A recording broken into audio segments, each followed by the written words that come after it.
Hi again. I'm Emmanuel, your go-to on fundamental analysis at Build Knowledge. It's been an exciting few weeks in crypto, and around the world for that matter, since the first podcast. No better time than to brush up on your fundamental analysis skills. Before we start, however, I'd like to thank you all again, especially those of you that provided feedback. It was very detailed and very constructive.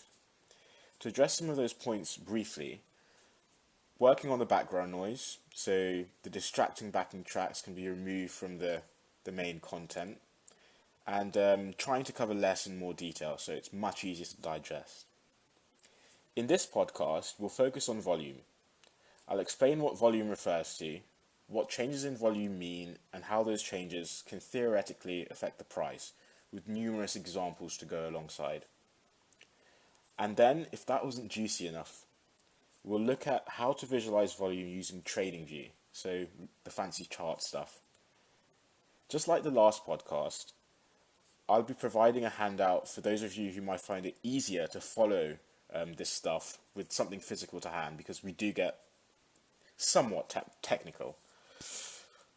But before we get into all of that, let's start off with a bit of news from the crypto world.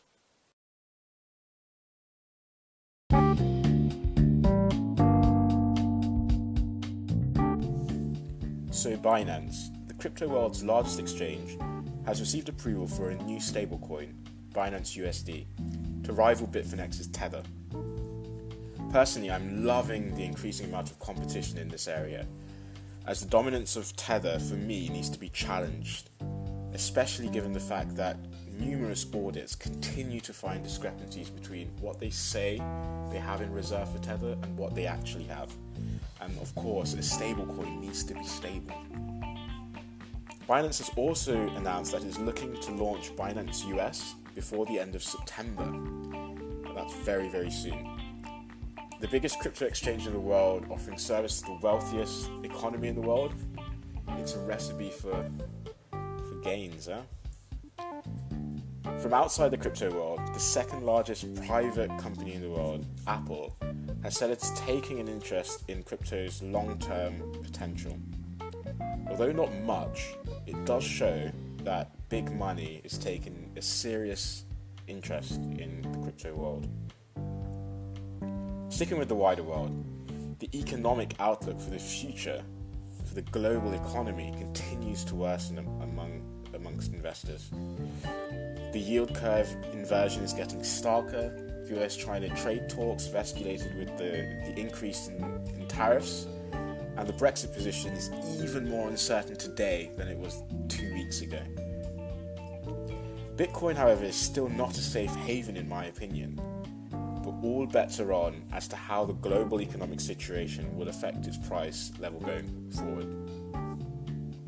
And just a reminder, the next 2 weeks will give us the crucial European Central Bank and US Fed Reserve interest rate decisions. Let's see what the world's largest central banks think about the current economic situation. Yeah, a lot has gone on in the last 2 weeks. But now, let's get started with the podcast.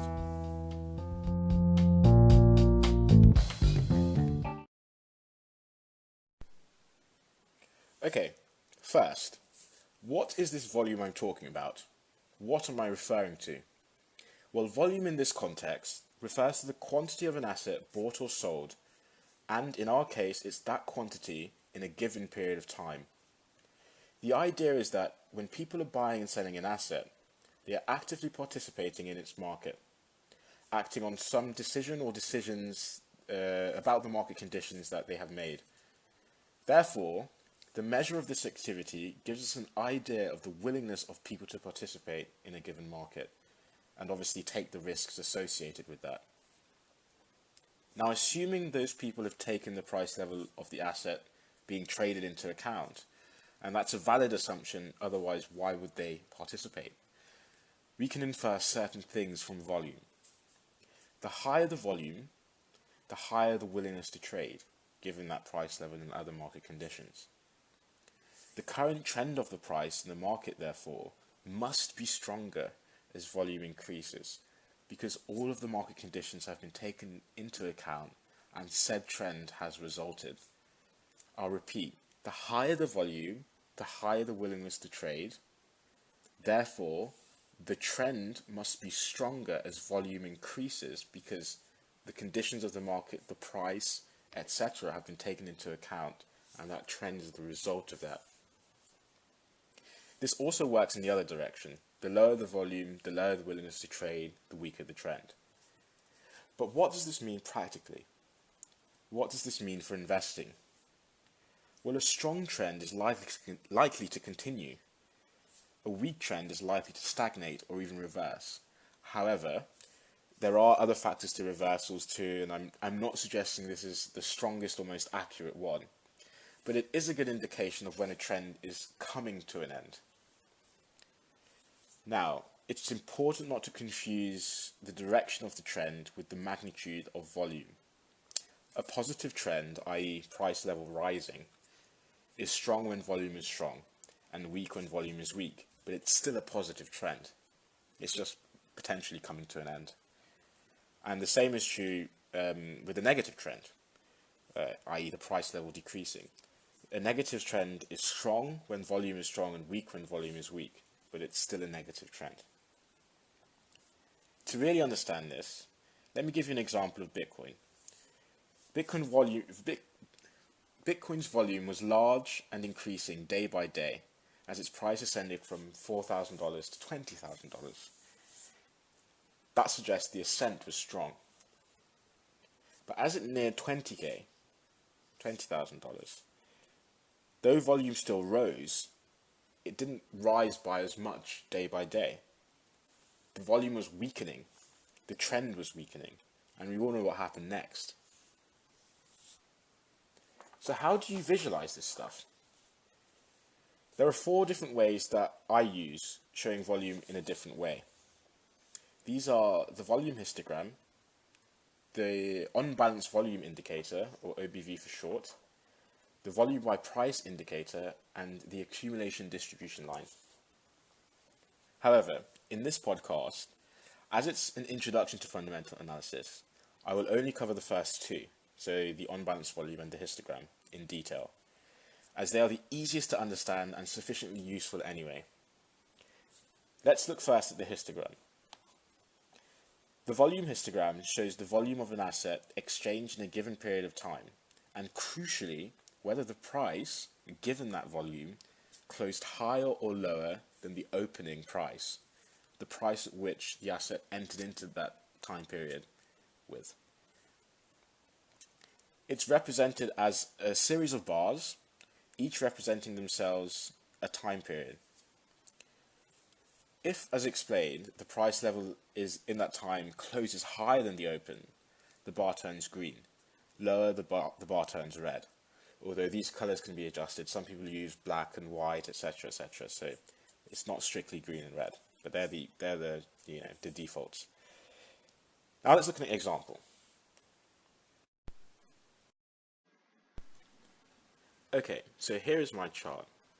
And if you follow my cursor to the bottom of the area with all the candlesticks showing the price, you can see a series of red and green bars, and that is the volume histogram. There's an orange line there, but that simply shows the average height of all the bars. And you can see the bars have different heights, and that depends on the amount of volume traded in that period, and different colors obviously depends on whether the close was higher or lower than the open. Now if we look around this area to when Bitcoin was just around 4K, 4,000 USD, you see that the bars are quite short in comparison to as the price rose. The bars become higher and higher, like red or green, they become taller and taller until we reach a peak of around 16K. Now if we zoom into that 16K area, we see a very, very tall bar here, a tall green bar, suggesting that the buying pressure was pushing it up. But as interestingly, as the price continued to rise, and the bars are still overwhelmingly green, the height of those bars decreased. So if you remember what I previously explained, as volume increases, it suggests that the trend is strong. But if the trend continues to go one way and volume decreases, it suggests the trend is weakening. And as a matter of fact, straight after, so after about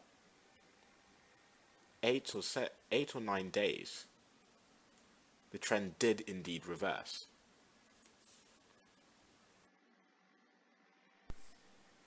The volume by price indicator, which you can also see here, shows the volume at a certain price level. Now I hope you can infer why that might be useful, but I'll go into that into further detail in the handout, because that is a bit more complex. Okay, so let's move on to on-balance volume, or OBV for short.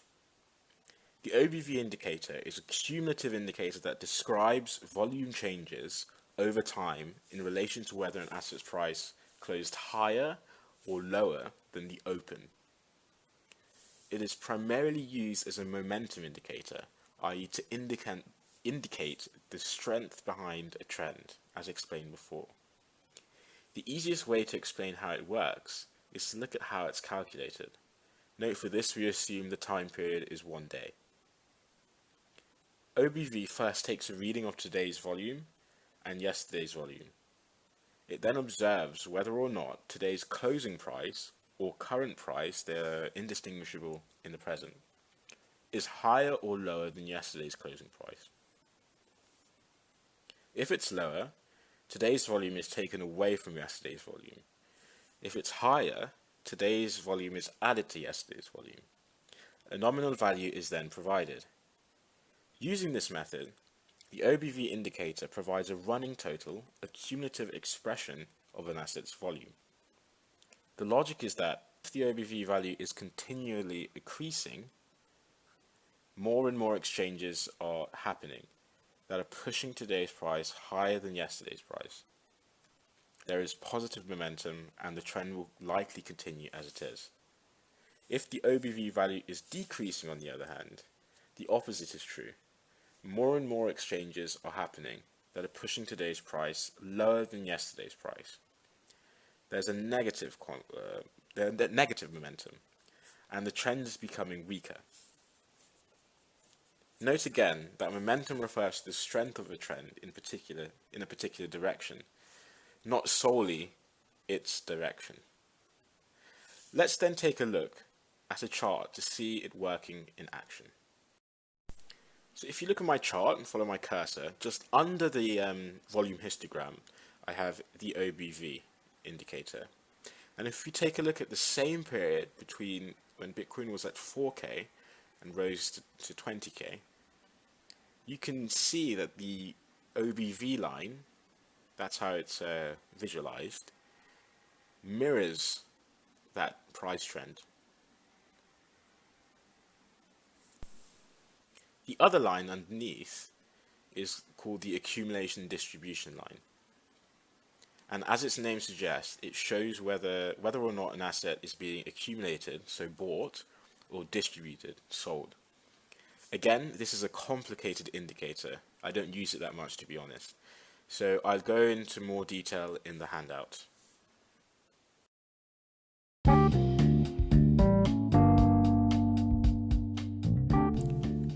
And with that, it's time to bring this podcast to an end. To summarize, volume refers to the quantity of an asset exchanged in a given period of time. It's primarily used to assess whether a trend is strong or weak. On-balance volume is a cumulative indicator that describes the momentum of a trend. Its main contribution is to signal trend reversals. Remember, a weak trend is not equal to a negative trend, and vice versa. And weak momentum is not equal to a negative trend, and vice versa. As always, indicators are there to give a general sense of market conditions or confirm trends. Do not use them in isolation, and definitely don't rely on them alone for prediction. The topic of this podcast is fundamental analysis after all. We care about what actually gives an asset value. These indicators just provide us a way to assess how people react to fundamental changes. They do not in themselves determine how a market will behave. That's where the fundamentals come in. So thank you all for listening. I hope you're getting something out of this. Just before I leave, Build has some new developments, which I'll update you guys on in the Facebook Messenger. And as always, feedback is desired and appreciated. Knowledge crowns those who seek it. So until the next time.